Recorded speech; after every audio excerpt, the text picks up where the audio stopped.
Hello everyone and welcome to Double G's Garage. Sorry for all the glare in the background. This is going to be kind of a short video. Just to kind of give you an update. As you can see, the Baja is up on the lift and we're going to have to tear the top end of the engine back down again. We've got oil leaks, so call me crazy, but I never ever remember in the past having to use anything underneath the cylinders other than the paper gasket. But this engine is leaking from the driver's side. Actually, piston cylinders 3 and 4 are leaking like crazy. The 1 and 2 are not leaking. No gasket. The surfaces were cleaned. The only thing I can figure, and you can feel free to comment and put your 2 cents in there, but yeah, it's been a while since I've built. It's probably been 20-25 years since I've really done a whole lot of high performance engine building, and maybe the only thing I can figure is the tolerances have changed. The new parts we're getting, I mean, not to knock AA, I know I've heard that stuff is coming out of China, but I'm using AA pistons, some scat, cylinder heads, but yeah, it's leaking like crazy. So did some research, and it looks like everybody's using Permatex Ultra Copper as the sealant around the base of the cylinders where it mates to the case. That's the only thing I can figure is just, over time, tolerances have changed. It's not, like it was in the past where everything fit and machined really good. And, obviously I couldn't use a paper gasket on a 90.5 piston anyway. I did put some of the aviation sealant around the bottom like I normally do, which it didn't seem to do any good. So I'm going back in there. I'm gonna reseal everything with the Ultra Copper. I'm not really gonna show all that in today's video, just show you where we're at. We're getting started. I'm actually gonna tear it down in the car because it's a Baja. I've got plenty of room to get there. I'm gonna pull the heads off, double check everything, make sure the studs aren't pulled. And I'm gonna just slide the pistons out enough to where I can clean them really good and put a bead of the Ultra Copper around there and then retorque everything.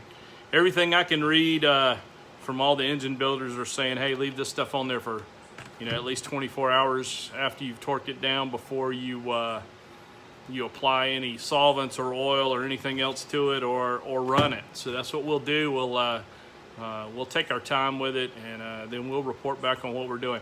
I'm also going to give you an update on what's going on with the convertible.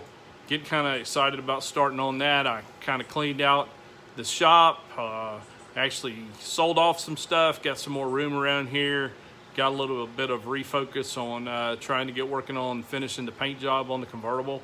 So that should be coming next. So we'll give you a little quick shop tour and show you what's going on.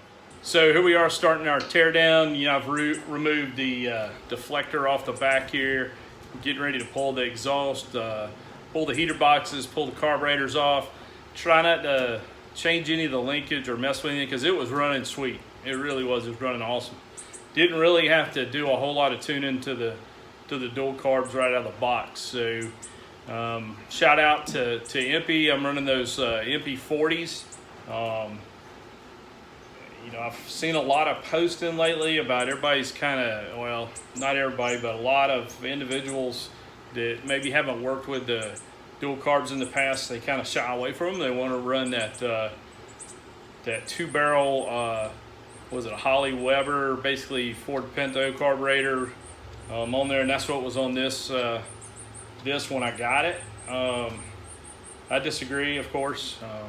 I've always had good luck with dual carbs, and these were probably one of the easier ones to set up, besides the fact that there's plenty of videos to watch, but everything I could read said they were dialed in from the factory.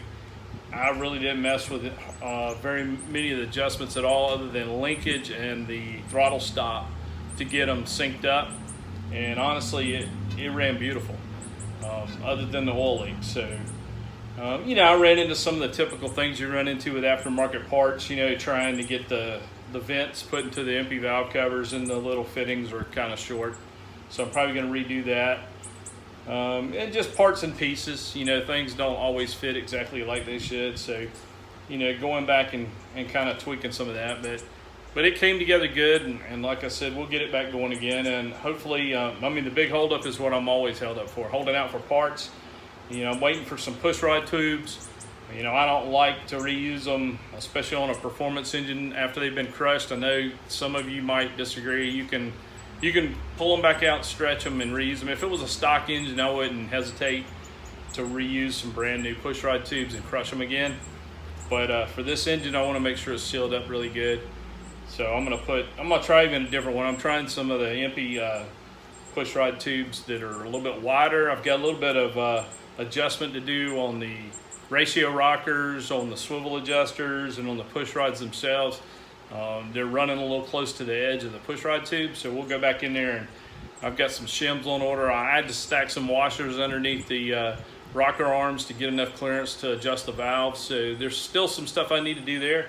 So we've actually ordered the correct shims, different sizes, and we'll get it shimmed out so I can get a good valve adjustment on here. Again, if you've never run the swivel feet adjusters, you basically set them almost to zero clearance. I know typically we're setting them up at 6 thousandths, 5 thousandths, somewhere in there, but on these you can't really do them that way. So we'll get that all ironed out, and that's kind of where we're at right now on the Baja. Hopefully parts will be in, it's middle of the week right now, hopefully at least by the end of the week or the weekend, worst case scenario on Monday. So I'm going to get this all taken apart, hopefully get it down to where the heads are ready to come off, and I can slide the pistons out and put that copper gasket sealant on there. And then we'll just torque it back down and get it, reassembly everything, and should be good to go. So that's kind of where we're at on the Baja.